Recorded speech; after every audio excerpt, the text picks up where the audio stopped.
Hello everyone, welcome back to my channel AG chem. Hope you all are doing well. काफ़ी दिनों बाद आप लोगों से मिल रहा हूँ, थोड़ा टाइम का शॉर्टेज है, बट आज मुझे लगा कि ये वीडियो बनाना बहुत ज़रूरी है, थोड़ा इन्फॉर्मेटिव है। तो वीडियो बनाने का मोटिवेशन कहाँ से मिला, वहाँ से स्टार्ट करता हूँ। जो भी स्टूडेंट्स अभी ग्रेजुएशन में हैं या फिर ग्रेजुएशन कंप्लीट कर चुके हैं, वो दोनों ये वीडियो देख सकते हैं ताकि अपने जूनियर्स को वो गाइड कर सकते हैं। तो अभी मॉर्निंग में मैं वैकेंसी चेक कर रहा था फॉर केमिस्ट्री स्टूडेंट्स के लिए, तो वहाँ पे मेरी नज़र पड़ी, एक वैकेंसी निकली है Indira Gandhi centre of atomic research. वहाँ पे एडवर्टीजमेंट नंबर 02, वहाँ पे आप जाके चेक कर सकते हैं। टेक्निकल ऑफिसर की पोस्ट है, एक ही पोस्ट है। तो वहाँ एमएससी केमिस्ट्री स्टूडेंट्स एलिजिबल है, बट वहाँ पे एसेंशियल क्वालिफिकेशन में उन्होंने बीएससी केमिस्ट्री में आपसे फिजिक्स और mathematics as a side paper भी मांगा है, फिजिक्स भी और मैथमेटिक्स भी। तो बहुत सारे स्टूडेंट्स ऐसे होंगे जिनके पास फिजिक्स होगा, मैथमेटिक्स नहीं होगा, या मैथमेटिक्स होगा, फिजिक्स नहीं होगा। मैं भी उनमें से एक हूँ। तो मुझे लगा कि गलतियाँ कहाँ पे हुई हैं वो मैं आप लोगों से शेयर करना चाहता हूँ, ताकि आगे जो हमारे आने वाले जूनियर्स हैं जो वो गलती ना करें। तो सबसे पहली बात आती है, मैं अपने बारे में बताता हूँ कि मेरा मैथमेटिक्स है बट फिजिक्स नहीं है, तो मैं भी एलिजिबल नहीं हूँ इस पोस्ट के लिए। फिजिक्स की रिक्वायरमेंट बहुत जरूरी है। आप बार का जब पेपर देंगे तो बाद के पेपर जब होता है तो वहाँ पर भी फिजिक्स को मांगते हैं, वहाँ भी हम एलिजिबल नहीं हैं जिनके पास फिजिक्स नहीं है। तो सब्जेक्ट सिलेक्शन ग्रेजुएशन के टाइम पे बहुत इंपॉर्टेंट है, जो मैं आप लोगों से अभी डिस्कस करना चाहता हूँ। आप वीडियो को एंड तक देखिएगा। तो देखिए, अपने बारे में पहले बता देता हूँ कि मेरा जो ग्रेजुएशन हुआ है वो देशबंधु कॉलेज से हुआ है, दिल्ली यूनिवर्सिटी, 2015 टू 2018 बैच। तो हमारे टाइम पे 2015 में सबसे पहले सीबीसीएस अप्लाई हुआ था दिल्ली यूनिवर्सिटी में, चॉइस बेस्ड क्रेडिट सिस्टम। ठीक है, तो इसमें ऐसा था कि 5 पेपर होते थे एक सेमेस्टर में। 4 पेपर तो कॉलेज वाले डिसाइड करते थे, वो तो आपको कंपलसरी था, पढ़ना ही पड़ता था। जो एक पेपर होता था वो आप अपना चॉइस के अकॉर्डिंग ले सकते थे। ठीक है, एक पेपर आप अपने चॉइस के अकॉर्डिंग ले सकते थे, सेमेस्टर 1 से लेके सेमेस्टर 4 तक। तो इसका मतलब 4 पेपर आप अपने चॉइस के अकॉर्डिंग पढ़ सकते थे।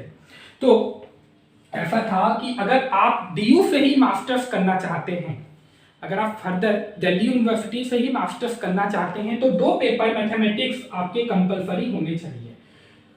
तो हमारे जितने भी बैचमेट्स थे सारे ने सेमेस्टर 1 और सेमेस्टर 2 मैथमेटिक्स पेपर पढ़ा, क्योंकि वो कंपलसरी था, क्योंकि किसी को पता नहीं था कि आगे चल के हो सकता है डीयू से भी एमएससी करनी पड़े। ठीक है, डीयू से भी एमएससी करे तो आगे कोई देखा नहीं है फ्यूचर, इसीलिए 2 पेपर मैथमेटिक्स हमारे पूरी 100% क्लास में मैथमेटिक्स पढ़ा था। फिर जब हम 3rd सेमेस्टर में गए, 4th सेमेस्टर में गए, तो वहाँ पे क्या हुआ, फिर डिसीजन लेना था कि अब क्या लें। 2 पेपर और पढ़ने थे, 3rd और 4th सेमेस्टर में 2 पेपर और पढ़ने थे। तो हमने क्या गलती की, देखो हमें जानकारी नहीं थी, गाइडेंस की कमी थी। तो हमने गलती ये की कि हमने मैथमेटिक्स ही 2 सेमेस्टर फिर कंटिन्यू कर लिया, वो बहुत बड़ी गलती थी। आपको बेस्ट कॉम्बिनेशन, जो सब्जेक्ट सिलेक्शन का जो बेस्ट कॉम्बिनेशन होता है वो होता है कि 2 पेपर आप मैथमेटिक्स पढ़ लीजिए और 2 पेपर आप फिजिक्स पढ़ लीजिए 3rd और 4th सेमेस्टर में। टू बी वेरी ऑनेस्ट, हमने फिजिक्स इसीलिए नहीं लिया क्योंकि केमिस्ट्री के 4 पेपर ऑलरेडी थे। तो 4 पेपर की लैब थी, 4 लैब होती थी हफ्ते में, तो वर्कलोड बहुत ज़्यादा था। तो झूठ नहीं बोलूंगा, वर्कलोड कम करने की वजह से हमने फिजिक्स को ड्रॉप किया, हमने मैथमेटिक्स पढ़ लिया, क्योंकि फिजिक्स लेते तो एक लैब और करनी पड़ती। तो काम से बचने के लिए पहला पॉइंट तो ये, काम से बचने के लिए सेकंड पॉइंट ये कि हमें जानकारी भी नहीं थी कि बार में भी फिजिक्स को मानते हैं, गाइडेंस नहीं मिली। तो आप कहीं पे वर्कलोड से बचने के लिए कोई डिसीजन लेते हो तो एट द एंड आपको कहीं ना कहीं उसका दंड भुगतना ही पड़ता है। वो चीज़ अभी हम लोग फील कर रहे हैं, तो मैं नहीं चाहता कि मेरे जूनियर्स भी वो चीज़ को फील करे आगे चल के, इसीलिए वीडियो बनाना बहुत जरूरी है। तो बेस्ट कॉम्बिनेशन होता है 2 पेपर आप मैथमेटिक्स पढ़ लीजिए और 2 पेपर फिजिक्स पढ़ लीजिए। ऑलमोस्ट हमारे 80 to 90% बैचमेट्स ने चारों पेपर मैथमेटिक्स ले लिया। कोई भी एलिजिबल नहीं हो पाता बाहर के लिए, कोई भी अगर ऐसी वैकेंसी निकलती है वहाँ पर भी हम एलिजिबल नहीं है। ऐसे ही जॉब अपॉर्चुनिटीज बहुत कम हैं, वैकेंसीज बहुत कम निकलती हैं, और अगर आप ऐसी गलतियां करते हो तो आप अपनी अपॉर्चुनिटीज और कम कर लेते हो। ठीक है, और एक बात बताना चाहूंगा, जो भी यूपीएससी वगैरह करना चाहते हैं, वो अपने उस अकॉर्डिंग पेपर सिलेक्ट करें। ठीक है, वो अपना हिस्ट्री, ज्योग्राफी, फिजिक्स जो भी आपको लेना है आप उस अकॉर्डिंग करें, वो आपके लिए वो नहीं है। ये उनके लिए है जो केमिस्ट्री फील्ड को लेके आगे बढ़ना चाहते हैं, जो केमिस्ट्री फील्ड में अपना फ्यूचर देखते हैं, जो केमिस्ट्री को अपना स्कोप बनाना चाहते हैं, उनके लिए है बेस्ट कॉम्बिनेशन है मैथमेटिक्स। आप 2 पेपर पढ़िए क्योंकि डीयू में कंपलसरी है।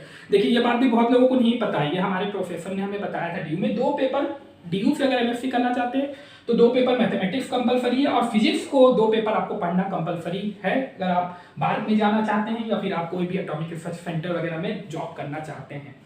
तो जो भी स्टूडेंट्स हैं अभी एमएससी केमिस्ट्री जो एलिजिबल हैं इस टेक्निकल ऑफिसर पोस्ट के लिए, वो जाके अप्लाई कर सकते हैं। फॉर्म की डेट एक्सटेंड हुई है 30 जून तक। तो फिर और इतनी ही जानकारी मैं देना चाहता हूँ, बाकी मैंने तो सब कवर कर लिया है। और मिलता हूँ फिर अगले लेक्चर में, कुछ पंक्तियों के साथ वीडियो खत्म करना चाहूँगा। किसी ने क्या खूब कहा है, सोचने से कहाँ मिलते हैं तमन्नाओं के शहर, सोचने से क्या कहाँ मिलते हैं तमन्नाओं के शहर, चलना भी जरूरी है दोस्त मंजिल को पाने के लिए, चलना भी जरूरी है दोस्त मंजिल को पाने के लिए। स्वस्थ रहिए, प्रसन्न रहिए, फिर मिलते हैं अगले वीडियो में।